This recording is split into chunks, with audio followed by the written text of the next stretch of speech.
Bapak Ibu, ini adalah gambaran dari kekristenan hari-hari ini. Banyak orang berkata ya ketika mendengar firman, yes ya, bahkan mungkin setiap hari Minggu kita duduk di gereja, kita mendengarkan firman. Ya, dan kita berkata yes, tapi waktu pulang kita lupakan firman itu, kita tidak melakukan apa-apa. Sebaliknya banyak orang yang mungkin kita lihat di luar sana, mereka nggak ke gereja, mereka hidup dalam dosa. Tapi ketika satu kali Tuhan memanggil mereka, mereka bertobat dan berkata, yes Tuhan, aku mau melakukan kehendak-Mu. Kira-kira yang mana yang diselamatkan? Yang duduk di gereja setiap hari Minggu tapi tidak melakukan apa-apa? Atau orang-orang yang ada di luar sana yang akhirnya berkata, ya Tuhan, aku mau bertobat dan aku mau melakukan kehendak-Mu. Yesus berkata kepada mereka, sesungguhnya aku berkata kepadamu, pemungut-pemungut cukai, perempuan-perempuan sundal akan mendahului kamu masuk ke dalam kerajaan Allah. Ayat ini keras bagi setiap kita harusnya ya, dan ini menjadi tamparan bagi kita. Jangan merasa cukup aman dengan engkau duduk di gereja setiap hari Minggu. Ya, jangan merasa cukup aman dengan kita menjadi orang Kristen. Mungkin kita pelayanan. Ya. Saya mau kasih tahu buat setiap kita di sini. Ya, saya lihat penari-penarinya hebat di sini, luar biasa. Tapi kalau engkau menari dan engkau tidak hidup dalam kekudusan, tidak ada apa-apa tarianmu itu bagi Tuhan. Cuma bikin kotor-kotor ibadah saja. Amin. Yang terpenting adalah hidup kita ini yang melayani Tuhan, hidup yang taat kepada firman, hidup yang taat melakukan firman. Ya, jangan bangga loh. Mungkin kita bangga, wah saya tiap minggu itu jadi penari loh di gereja. Maaf anak-anak muda, kalau engkau tidak hidup dalam kekudusan, maka percuma semua yang engkau lakukan tiap hari Minggu itu. Ya, mending engkau tidak usah pelayanan daripada banyak pukulan. Apa yang dimaksud ayat ini? Ya, lebih baik orang yang ada di luar sana, para pelacur, pemungut cukai yang menurut pandangan kita mereka berdosa. Tapi ketika mereka terima panggilan Tuhan, mereka bertobat lalu berkata, yes Tuhan, aku mau taat. Mereka menangis, mereka tersungkur. Daripada orang yang kelihatannya duduk di gereja begini, tapi yang kepahitan tetap kepahitan. Halo? Nggak usah angkat tangan. Ya, buat apa engkau duduk di gereja dengerin firman tiap hari, tapi yang kepahitan tetap kepahitan. Yang selingkuh tetap selingkuh, yang bersinah tetap bersinah. Ya, maaf. Engkau tidak menghormati Tuhan. Dan apakah Tuhan senang kayak begitu? Enggak, kita kayak anak yang nomor 1 yang berkata kepada bapaknya, iya siap, aku berangkat untuk garap kebun anggurmu. Tapi ternyata dia enggak berangkat, dia enggak melakukan apa-apa. Ya, sebaliknya anak yang langsung berontak berkata, enggak, aku enggak mau. Tiba-tiba dia menyesal. Penyesalan, pertobatan, itu yang Tuhan lihat dari hidup kita. Engkau duduk di gereja setiap hari Minggu tapi hidupmu gak ada pertobatan, percuma. Ya, kita melayani Tuhan setiap hari, kalau hidup kita tanpa pertobatan, percuma. Kita ingat kisahnya Imam Eli. Ya, Tuhan berkata kepada Imam Eli, tadinya aku sudah berniat, aku sudah berjanji, aku akan mengokohkan kerajaanmu. Imam Eli, engkau dan anak-anakmu itu akan tetap ada selama-lamanya di hadapanku. Tetapi sekarang jauhlah itu daripadaku, karena anak-anakmu tidak menghormati aku. Mereka meniduri para pelayan-pelayan mimbar di bait suci Tuhan. Mereka mengambil setiap korban-korban persembahan yang dipersembahkan bagi Tuhan. Dan Tuhan marah dan berkata, sejak hari ini jauhlah itu daripadaku. Dengarkan, engkau dan anak-anakmu laki-laki akan mati dalam satu hari yang bersamaan. Dan tidak akan ada lagi kakek di dalam keturunanmu, karena engkau akan mati. Dan itu terjadi. Ya, jangan main-main dengan Tuhan. Mari hari-hari ini kita serius dengan Tuhan. Goal dari hidup kekristenan kita adalah melakukan kehendak Tuhan. Enggak peduli seberapa hebatnya karuniamu, enggak peduli biasanya kita enggak ada apa-apanya di mata manusia. Yang Tuhan cari cuma satu, orang yang melakukan kehendak Tuhan. Katakan. Bapak Ibu, ketika bangsa Israel memberontak ya, dan mereka ingin memiliki seorang raja. Kita tahu bersama Israel itu negara teokratis yang sebenarnya dipimpin sendiri oleh Allah. Tapi akhirnya mereka meminta kepada Samuel, mereka berkata, kami ingin raja yang memimpin kami seperti bangsa-bangsa lain. Bangsa-bangsa kafir yang lain yang mereka punya raja. Dan akhirnya Samuel menghadap kepada Tuhan. Samuel menjadi sedih. Tuhan berkata kepada Samuel, kamu tidak usah sedih karena bukan engkau yang mereka tolak, tapi aku yang ditolak oleh bangsa ini. Kalau mereka meminta raja, silahkan. Lalu Tuhan akhirnya menyuruh Samuel untuk mengangkat Saul menjadi raja. Pada waktu itu Tuhan memilih Saul dan Tuhan memberi dia pengurapan. Saul diberikan pengurapan untuk menjadi raja atas Israel. Dan akhirnya Saul memimpin bangsa Israel. Tapi sesuatu yang membuat Tuhan itu bersedih karena Saul melakukan sesuatu yang tidak berkenan kepada Tuhan, dan itu yang membuat akhirnya Tuhan langsung menurunkan dia dari tahtanya. Kita baca bersama 1 Samuel pasal yang ke-15. Judul perikopnya Saul ditolak sebagai raja.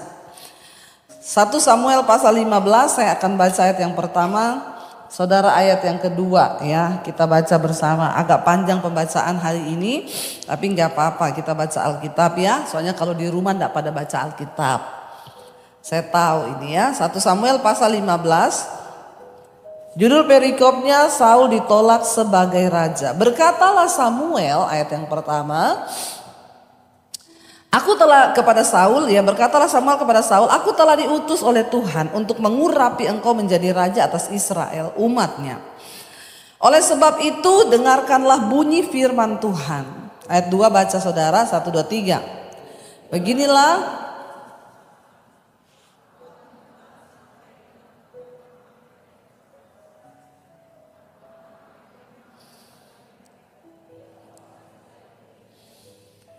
jadi pergilah sekarang, kalahkanlah orang Amalek, tumpaslah segala yang ada padanya, dan janganlah ada belas kasihan kepadanya, bunuhlah semuanya, laki-laki maupun perempuan, anak-anak maupun anak-anak yang menyusu, lembu maupun domba, onta maupun keledai. Kenapa Tuhan menyuruh dibinasakan semua? Karena orang Amalek itu orang yang tidak takut akan Allah, mereka bangsa yang ganas.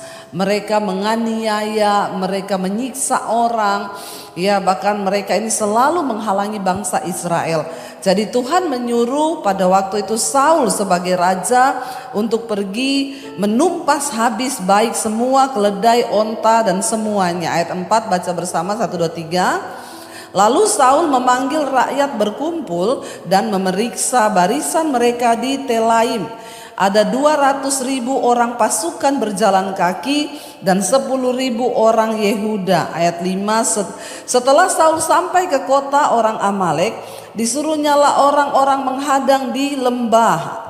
Berkatalah Saul kepada orang Keni, berangkatlah menjauhlah, pergilah dari tengah-tengah orang Amalek, supaya jangan kulenyapkan kamu bersama-sama dengan mereka.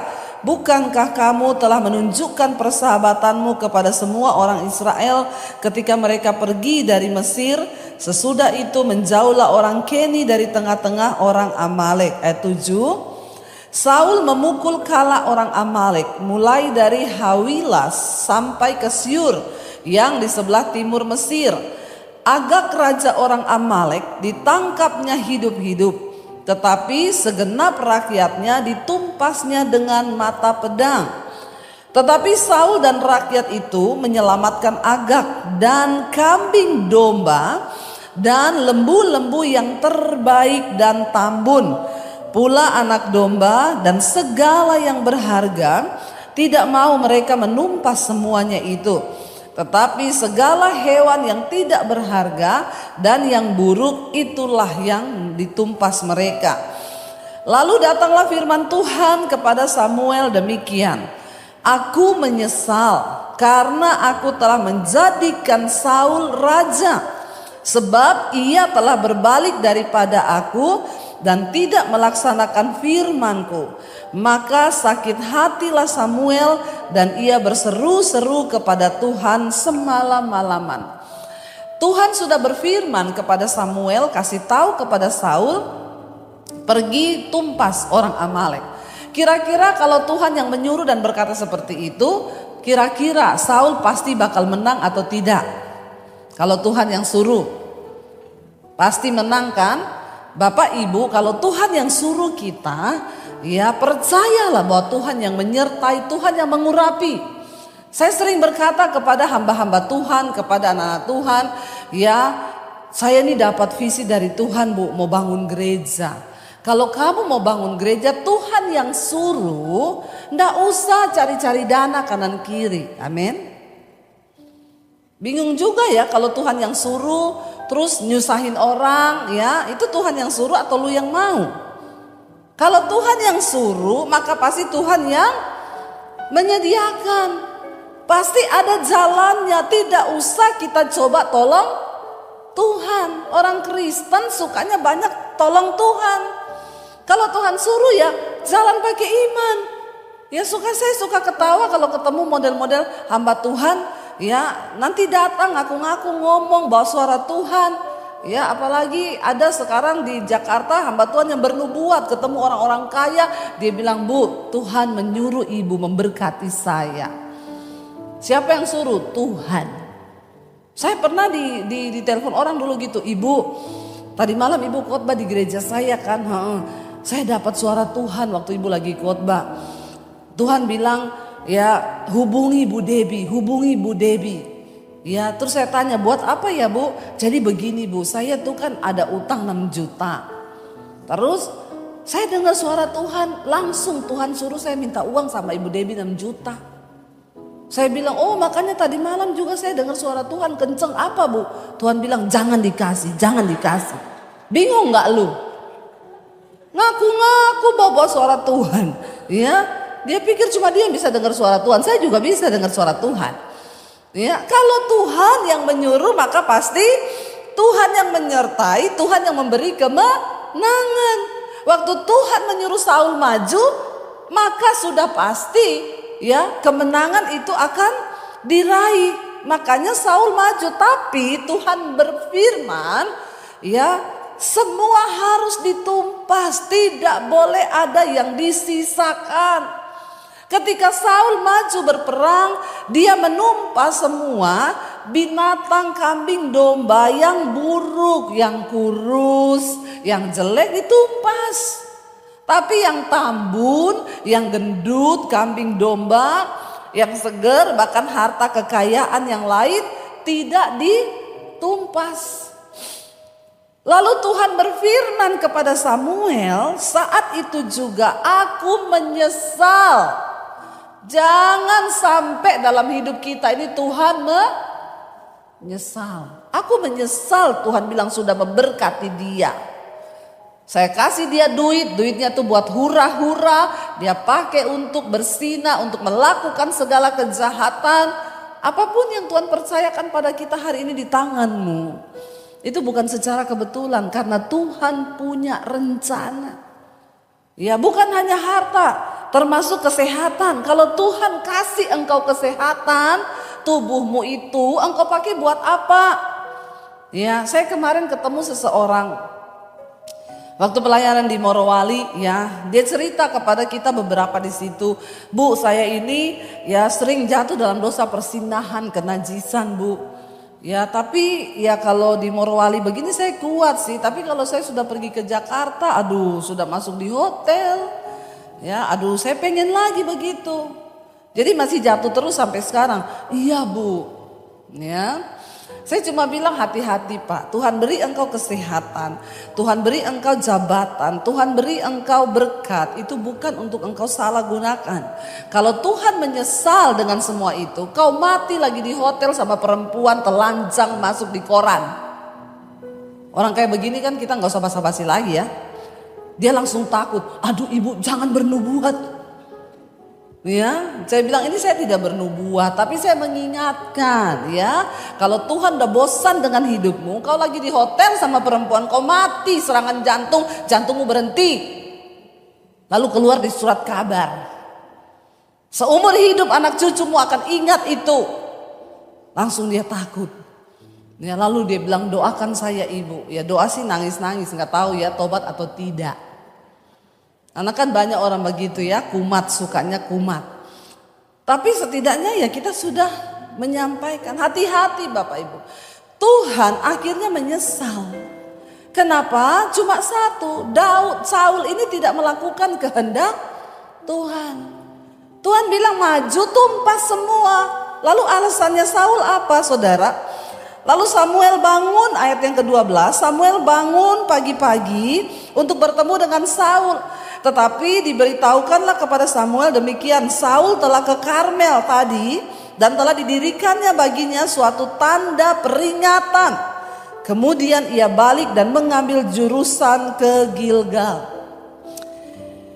Ayat yang ke-13, ketika Samuel sampai kepada Saul, berkatalah Saul kepadanya, diberkatilah kiranya engkau oleh Tuhan. Aku telah melaksanakan firman Tuhan. Kalau disuruh melakukan firman itu jangan setengah. Ya, jangan Injil separoh. Banyak orang Kristen tuh sekarang ambil yang separohnya aja. Ya, pasti Tuhan memberkati engkau, pasti Tuhan, ya ada yang bilang gini, ada hamba Tuhan bilang gini, saudara jangan sedih sebab Tuhan Yesus ada di pihak kita orang berdosa.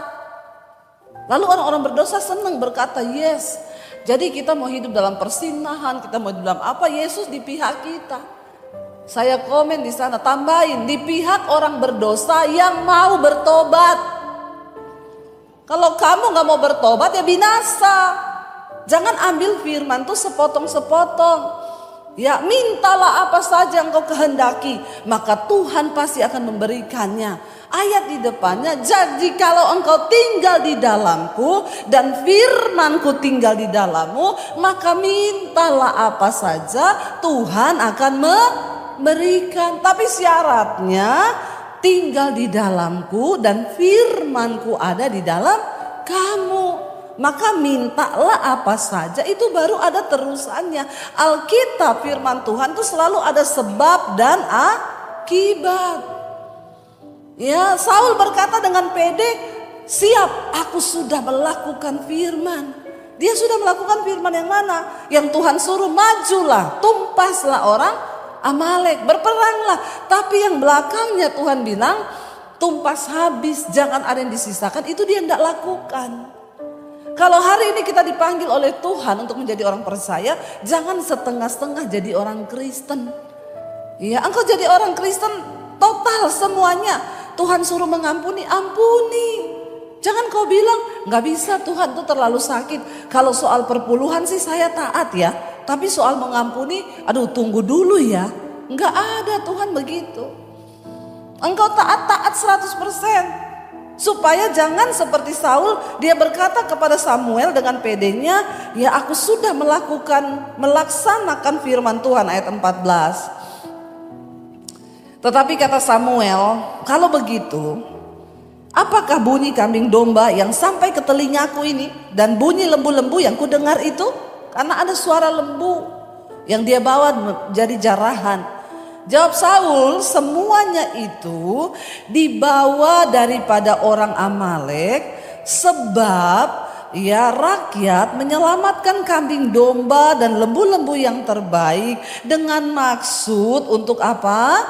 Mempersembahkan korban kepada Tuhan Allahmu, tetapi selebihnya kami tumpas. Ini Saul ini kurang ajar saudara. Sudah salah pakai alasan lagi. Kenapa kami ambil itu kambing domba, untuk apa? Kami mau persembahkan korban. Alasannya rohani sekali ya. Rohani, banyak hari-hari ini orang tuh pakai alasan rohani. Padahal roh halus. Ya, jangan mau pakai alasan rohani padahal roh halus. Ya, hati-hati. Enggak ada. Ada ibu-ibu datang sama saya, "Bu, suami saya selingkuh sama janda. Saya suruh dia putus." Dia bilang gini, "Kamu tahu Alkitab enggak? Yesus berkata kita ini harus memperhatikan janda-janda.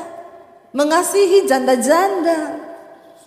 Ya, saya bilang, "Oh, luar biasa. Nanti kalau saya tinggalin dia, siapa yang kasih makan dia sama anaknya? Berarti kamu tuh enggak punya kasih." Saya bilang sama ibu itu, bilang sama suamimu, mengasihi janda-janda tua, bukan janda. Mengasihi janda tua itu ibadah, mengasihi janda muda itu nafsu. Hati-hati. Ya, pakai ayat lagi ngomong begitu. Hati-hati loh ya, bertobat. Sering kali kita pakai alasan-alasan yang kelihatannya rohani untuk membela diri. Tapi Tuhan tahu niat di dalam hati yang paling dalam. Ya, jangan bermain-main dengan Tuhan. Saul bilang, rakyat mengambil itu karena kami akan mempersembahkan korban bagi Tuhan. Ya, jangan main-main dengan alasan-alasan yang kelihatannya rohani padahal itu tidak. Ayat 16. Lalu berkatalah Samuel kepada Saul, "Sudahlah, aku akan memberitahukan kepadamu apa yang difirmankan Tuhan kepadaku tadi malam." Kata Saul kepadanya, "Katakanlah." Ayat 17. Sesudah itu berkatalah Samuel, "Bukankah engkau, walaupun engkau kecil pada pemandanganmu sendiri, telah menjadi kepala atas suku-suku Israel? Dan bukankah Tuhan telah mengurapi engkau menjadi raja atas Israel?" Kita tahu ketika Saul dipanggil, Saul berasal dari suku Benyamin yang terkecil dari semua suku di atas bangsa Israel. Bahkan ketika dia ditunjuk, dia bilang, "Siapa aku? Aku ini hanya orang yang terkecil dari suku Israel, suku Benyamin." Makanya Samuel mengingatkan lagi, "Bukankah walaupun engkau kecil pada pemandanganmu sendiri, telah menjadi kepala atas suku-suku Israel? Dan bukankah Tuhan telah mengurapi engkau menjadi raja atas Israel?" Ayat 18. "Tuhan telah menyuruh engkau pergi dengan pesan, pergilah, tumpaslah orang-orang berdosa itu, yakni orang Amalek, berperanglah melawan mereka sampai engkau membinasakan mereka. Mengapa engkau tidak mendengarkan suara Tuhan? Mengapa engkau mengambil jarahan dan melakukan apa yang jahat di mata Tuhan?" Jadi Tuhan itu menilai hati. Saul itu tertarik dengan lembu-lembu yang tambun. Ketika kita ini ya, kepentingan diri kita membuat kita ini akhirnya melanggar firman Tuhan, itu sangat berbahaya Bapak Ibu. Apapun itu, kita ini harus mati bagi diri kita supaya kehendak Tuhan bisa terjadi di dalam hidup kita. Itu yang harus kita kerjakan. Lalu kata Saul kepada Samuel, lihat bersama apa alasannya. "Aku memang mendengarkan suara Tuhan dan mengikuti jalan yang telah disuruh Tuhan kepadaku.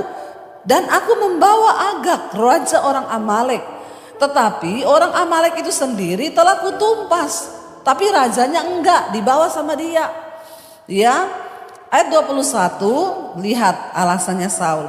"Tetapi rakyat mengambil dari jarahan itu kambing, domba dan lembu-lembu yang terbaik dari yang dikhususkan untuk ditumpas itu, untuk mempersembahkan korban kepada Tuhan Allahmu di Gilgal." Tetapi jawab Samuel, di sana Samuel berkata begini. Baca bersama ayat 22, 1, 2, 3. Tetapi jawab Samuel, "Apakah Tuhan itu berkenan kepada korban bakaran dan korban sembelihan sama seperti kepada mendengarkan suara Tuhan? Sesungguhnya mendengarkan lebih baik daripada korban sembelihan, memperhatikan lebih baik daripada lemak domba-domba jantan." Tuhan tidak tertarik dengan persembahan korban yang diberi dengan dasar hati yang tidak taat. Kita harus memberi yang terbaik bagi Tuhan. Tapi kalau pemberianmu tidak didasari oleh hidup yang benar di dalam ketaatan kepada Tuhan, maaf, gak ada dampak apa-apa. Banyak orang berpikir waktu dia kasih uang buat pelayanan, dia kasih uang buat gereja, oh itu sudah yang terbaik. Makanya dia buat dosa apa aja sudah aman. Maaf saudara, apapun yang kau lakukan di dalam pelayanan kekristenan tidak akan berdampak apa-apa tanpa ketaatan mendengar suara Tuhan. Amin. Biar semua yang kita lakukan itu berdasarkan ketaatan mendengar suara Tuhan. Sekalipun rasanya itu sakit bagi daging kita, tapi kita mau taat. Ya, walaupun sakit, aku mau taat Tuhan. Aku mau setia Tuhan di dalam segala hal. Ya, apa yang menyakitkan? Mari kita belajar mempersembahkan itu. Asal itu menyenangkan hati Tuhan. Ingat baik-baik, ini adalah ayat yang keras. Sesungguhnya mendengarkan itu lebih baik daripada korban sembelihan. Memperhatikan itu lebih baik daripada domba-domba jantan, daripada lemak. Ya, karena Saul berpikir, ya kalau dia membawa domba-domba yang gemuk buat Tuhan, Tuhan akan senang. Tidak ada yang lebih menyenangkan hati Tuhan. Persembahan apapun tidak bisa engkau gantikan. Ya, persembahan tubuh itu yang terbaik bagi Tuhan. Persembahan hidup kita ini loh yang terbaik bagi Tuhan. Ya maaf, engkau mau beri perpuluhan berapa banyak pun, kalau hidupmu tidak bertobat, Tuhan tidak tertarik. Bapak Ibu, inilah yang harus kita ajarkan benar sama jemaat. Kadang gembala, pendeta itu cuma mengajarkan ya beri perpuluhan, beri ini, tapi yang ini tidak diajarkan. Ya makanya banyak jemaat yang binasa. Dia kasih perpuluhan banyak, dia kasih uang banyak ke gereja, tapi hidupnya nggak bertobat, selingkuhnya jalan terus. Ya dosanya jalan terus. Buat apa? Hari ini Tuhan mengingatkan kita, sesungguhnya mendengar lebih baik daripada korban sembelihan. Ketaatan melakukan kehendak Bapa, itu goal dari kehidupan kekristenan kita. Katakan amin. Jangan pernah engkau tukarkan apapun. Ya, karena ketaatanmu itu yang Tuhan mau. Ayat 23 di sana dikatakan, sebab pendurhakaan adalah sama seperti dosa bertenung, dan kedegilan atau kekerasan hati adalah sama seperti menyembah berhala dan terafim. Karena engkau telah menolak firman Tuhan, maka ia telah menolak engkau sebagai raja. Bayangkan Bapak Ibu, ya kita lihat tidak main-main. Tuhan berkata, akhirnya Saul ditolak Tuhan sebagai raja. Saat itu juga ketika kita ini melakukan dosa, dikatakan di sana pendurhakaan, orang yang durhaka dan orang yang hidup dalam kedegilan itu hatinya keras, nggak mau bertobat. Itu dosanya sama dengan dosa bertenung, dan itu sama dengan penyembahan berhala. Makanya seringkali kita pikir, wah yang berdosa itu orang yang ikut dukun-dukun. Oh yang berdosa itu orang yang percaya sama kuasa gelap. No, waktu engkau keras hati, engkau tidak taat kepada firman Tuhan, dosanya itu sama bobotnya di hadapan Tuhan. Dengan pertenungan, dengan penyembahan berhala. Ya, jadi jangan bilang oh dosa segini ini enggak. Ketika Tuhan bicara dalam hatimu, itu sekalipun berat. Ya, tapi ketika kita mau taat, saya tuh mau bersaksi. Berapa waktu yang lalu saya tuh digerakkan Tuhan. Ini saya saksikan karena memang berat buat saya untuk kasih satu orang pendeta itu mobil, ya. Saya tuh simpan di dalam hati dan saya enggak mau ngomong ke suami. Karena saya tengking dulu itu suara, dalam nama Yesus ini pasti setan. Masa saya suruh beliin mobil untuk satu orang hamba Tuhan? Ini setan. Tapi aduh, saya tidak sejahtera dengar suara itu di hati. Lalu Tuhan itu kasih spesifikasi, kalau kamu mau beliin dia mobil, beliin yang sama juga dengan wakilnya. Wakilnya itu baru beli mobil ini, ya kamu beliin setidaknya gembalanya sama wakil gembalanya sama lah mobilnya. Karena wakil gembalanya istrinya kerja, jadi dia bisa beli mobil. Nah gembala ini nggak bisa, dia mau dibeliin gereja dia nggak mau. Dia bilang jangan pakai uang gereja buat beli saya mobil. Jadi ya saya simpan sendiri. Lama-lama tidak tenang saya dengan suara itu. Saya bilang sama suami, saya bilang begini, Tuhan tolak ukurnya suami saya. Suami saya itu bukan pelit tapi agak perhitungan. Ya, itu bahasa halusnya. Ya, biasanya kan laki-laki itu lebih perhitungan ya daripada ibu-ibu, karena memang laki-laki itu pakai logika. Jadi saya tolak ukurnya gini, kalau suami saya boleh berarti ini Tuhan loh. Ya, bayangkan saya aja berat, saya yang suka nabur aja, mau menabur segitu tuh berat bagi saya. Ya, tidak mudah loh. Saya sudah hitung harga mobil itu 400-an lebih. Waduh, mahal Tuhan. Lalu saya bilang, saya tanya sama suami, kalau suami saya bilang iya, ini berarti Tuhan nih. Ya, bayangkan kalau suami saya dijamah Tuhan, beliin mobil itu ajaib, luar biasa, perkasa, hebat Tuhan. Ya, jadi saya tanya sama suami saya, aku mau ngomong apa? Aku tuh disuruh Tuhan loh, apa beliin mobil satu orang hamba Tuhan. Sebab pendeta ini, suami saya diem. Saya tunggu jawabannya. Pasti enggak mau ini. Dia jawab gini, tahu enggak? Aku sudah dari bulan Januari disuruh Tuhan. Waduh, ternyata dia, jangan tepuk tangan dulu. Ternyata dia lebih lama. Ternyata justru Tuhan gak bicara sama dia tuli.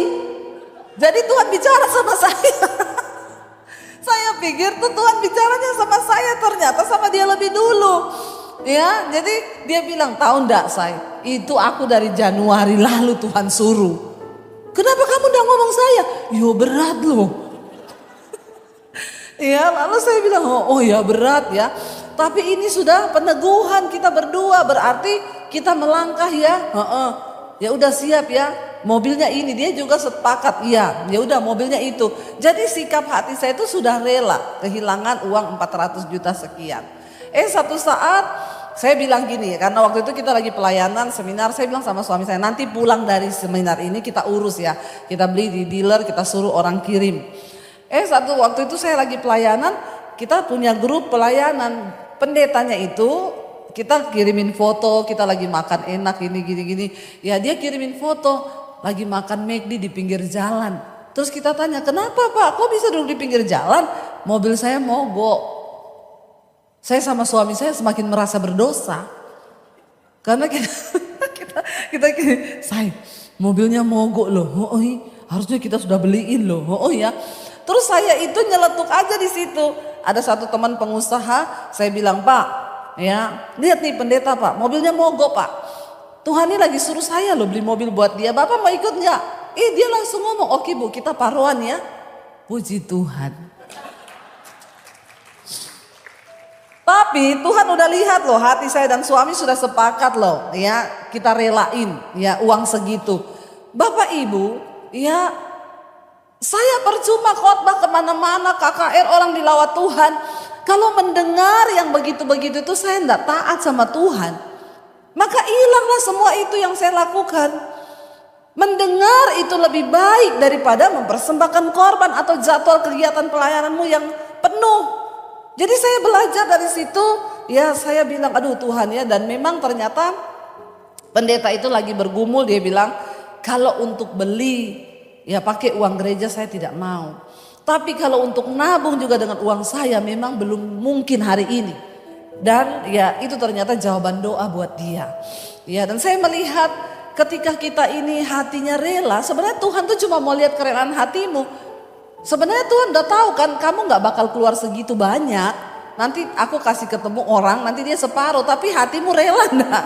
Jadi ketika kita rela, ya saya bilang aduh Tuhan ya ternyata Bapak Ibu tahu setelah kami menabur itu, tidak lama sebulan berikutnya kami menuai berlipat kali ganda daripada itu. Saya cuma melihat di sini begini, sebenarnya ketika Tuhan mempercayakan kita jadi bendaharanya Tuhan, ya, Tuhan tuh cuma mau lihat kita ini bisa dipercaya enggak? Kita ini taat enggak sama suaranya? Saya membayangkan kalau kita punya sekretaris ya. Misalnya Pak Hendrik punya sekretaris atau bendahara, dia pegang uang. Terus Bapak bilang, uang itu nanti kamu kasihin. Dia bilang, gak mau Pak. Ya, kan enak aja tuh orang dikasih uang. Ini uang lebih enak kalau saya pakai. Kira-kira Bapak pecat enggak dia Pak? Ya, kalau kita punya bendahara, demikian juga hidup kita. Bapak Ibu, kalau engkau mau mengalami penuaian di hidupmu, kita kapasitasnya berbeda. Mungkin engkau tidak disuruh Tuhan beli mobil ya. Tapi saya dulu di Solo ada loh hamba Tuhan. Dia mengalami mujizat. Dia cerita sama saya, Bu saya dibeliin mobil sama jemaat. Ibu tahu jemaat saya itu enggak punya mobil Bu. Dia nyicil di dealer untuk saya. Waduh itu mah saya angkat topi, angkat jempol itu. Itu orang pasti sudah benar-benar mematikan kedagingannya, mematikan dirinya sendiri ya. Dia nggak punya mobil loh. Tapi Tuhan suruh dia beli mobil untuk gembalanya dan dia nyicil loh untuk gembalanya. Itu lebih hebat lagi. Makanya kalau kita ngomong soal memberi Bapak Ibu, jangan tunggu kaya. Apa yang ada di tanganmu hari ini ketika Tuhan bicara, ya lakukan itu. Ketika kunci dari kita ini diberkati Tuhan, zaman semakin ke depan ini semakin akan sulit. Alkitab berkata, bukan pakar ekonomi yang bilang, tapi Alkitab bilang akan datang masa yang sukar di akhir zaman. Tapi kalau engkau mau melihat Tuhan pelihara dan isi lumbung-lumbungmu, jadilah bendaharanya Tuhan yang dapat dipercaya. Aminnya sedikit. Nggak ada amin langsung takut. Kalau sudah bicara uang, sorry aja Bu, suruh amin. Saya berani berkhotbah ini karena saya pun melakukan itu. Sampai hari ini hidup saya diberkati. Kenapa? Karena saya percaya waktu kita menjadi bendaharanya Tuhan, ya kita dipakai Tuhan. Ya saya kemarin ngobrol sama Bu Emi banyak ya di pesawat. Bu, sebenarnya pekerjaan Tuhan yang begitu besar tuh bisa terjadi dengan dahsyat di muka bumi ini kalau ada bendahara-bendahara tuh yang bisa dipercaya. Masalahnya Tuhan mau cari orang yang dipercaya udah sulit hari ini. Dia itu mau membuka keran berkatnya. Tapi dia cari orang yang dapat untuk dipercaya. Kalau kita nggak lulus dalam hal mamon, sudah semuanya kita nggak lulus. Yesus mensejajarkan dirinya dengan mamon. Kamu tidak bisa mengabdi pada dua tuan, yaitu Allah dan mamon. Karena kalau kamu tidak setia pada yang satu, kamu juga pasti akan mengkhianati yang lain. Jadi tolak ukurnya hari ini kita cinta Tuhan atau tidak itu bagaimana sikapmu terhadap uang. Saul tergoda karena tambun ini lembu-lembu, lumayan dagingnya besar, tapi dengan alasan nanti sebagian akan dipersembahkan sebagai korban. Tuhan marah saat itu ya, dan Tuhan bilang itu dosanya sama seperti dosa bertenung. Waktu dirimu terikat dengan cinta uang, itu berhala Bapak Ibu. Jangan engkau pikir berhala itu hanya engkau sembah patung, enggak, itu berhala. Lalu dikatakan di sana, karena engkau telah menolak Tuhan dan firman-Nya, maka Ia juga telah menolak engkau sebagai raja. Lalu ayat 24, berkatalah Saul kepada Samuel, aku telah berdosa sebab Tuhan telah kulangkahi titah Tuhan dan juga perkataanmu. Tetapi aku takut kepada rakyat, karena itu aku mengabulkan permintaan mereka. Ini Saul ini memang orang yang banyak alasan. Orang itu kalau ditegur banyak alasan tuh udah pasti nggak benar. Ya udahlah kalau ditegur ngomong salah-salah aja. Yang pertama kan mau persembahkan korban untuk Tuhan. Yang kedua soalnya saya didesak rakyat. Saya takut nanti kalau rakyat nanti ngomong begini. Ya orang kalau disalahin atau ditegur banyak alasan udah pasti 100% dia itu salah. Memang benar salah. Ya kalau memang dia benar ya sudahlah ngakui aja. Aku minta ampun, aku minta maaf. Iya ini memang salahku. Nunjuk orang lain lagi. Ini gara-gara rakyat. Saya juga tidak bisa menolak permintaan mereka. Sebab nanti saya takut kalau mereka tidak mendukung saya dan lain sebagainya. Ayat 25. Maka sekarang dia bilang ampunilah kiranya dosaku. Lalu dia bujuk Samuel. Kembalilah bersama-sama dengan aku. Maka aku akan sujud menyembah kepada Tuhan. Niatnya apa? Bukan karena bertobat. Dia takut kehilangan ya jabatannya sebagai raja. Makanya dia bilang Samuel ikut dengan aku. Tetapi jawab Samuel kepada Saul, aku tidak akan kembali bersama-sama dengan engkau. Sebab engkau telah menolak firman Tuhan. Sebab itu Tuhan telah menolak engkau. Siapa yang menolak firman Tuhan, maka Tuhan juga akan menolak engkau. Inti dari kekristenan itu adalah kita taat melakukan firman Tuhan.